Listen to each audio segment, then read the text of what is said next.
খ্রিস্টানদের কবরস্থান আজকে এসেছি আপনাদের দেখাবো যে ওদের কবরস্থান আসলে কেমন হয়। এগুলা ঘরের মতন আসলে পুরাটাই সারিবদ্ধভাবে আছে, এগুলো এইভাবে রাখে।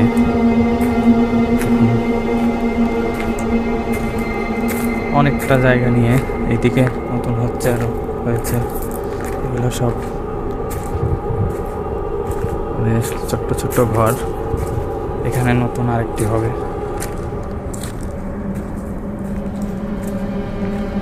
আসলে ওদের কালচার পুরাই আলাদা, কারণ এরকম ঘরের ভেতর তাদের টাই এবং জামা কাপড় পরিয়ে রাখা হয় একদম ঘরের মতন। যার যারটা সেই করে, মানে যে ফ্যামিলিতে যতজন আছে তাদের নিজেরটা নিজেই করে নিতে হয়। জায়গা আছে এরকম খালি, মানে শুধু তাদের টাকা খরচ করে তারাই করে নেবে। প্রচুর এরিয়া, আসলে এদিকে অল্প। মেন হচ্ছে উপরে, ওই উপরে দেখা যাচ্ছে মেন হচ্ছে উপরে। পুরা এরিয়া জুড়ে শুধু কবরস্থান, পুরা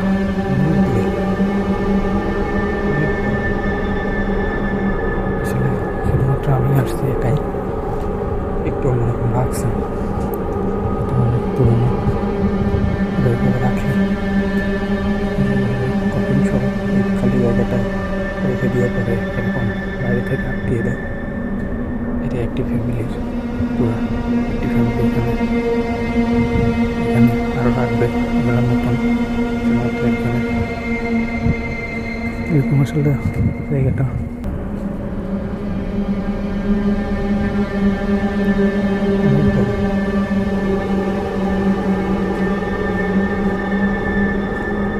আসলে গাও ঝিমঝিম করার মতন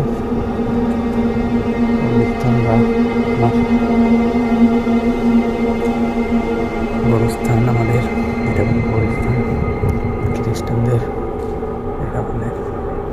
জায়গাটা আসলে অন্যরকম, এই যে ছবি টানিয়ে রাখে, সব কিছু দেখে রাখে মতো। এই জায়গাটা আসলে সবাই কেমন লাগছে না, এই জন্য আমি আসলে আপনাদের দেখাতে পারতেছি না। আমি চলে যেতে বাধ্য হচ্ছি, কারণ নিজের কাছে আনইজি লাগতেছে খুবই। একা একা কবরস্থানে এরকম হাঁটাহাঁটি করা ঠিক নয়, এর জন্য আমি এখনই বের হয়ে যাব।